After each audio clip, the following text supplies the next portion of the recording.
You ask Tiger to solve. This deals with linear equations with one unknown. The final result is x equals 3. Let's solve it step by step. Simplify the expression.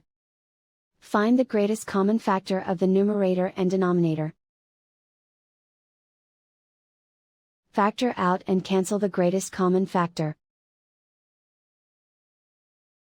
Isolate the x. Multiply both sides by 4. Group like terms.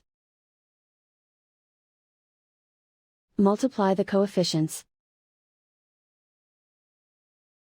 Simplify the fraction. Multiply the fractions. Simplify the arithmetic.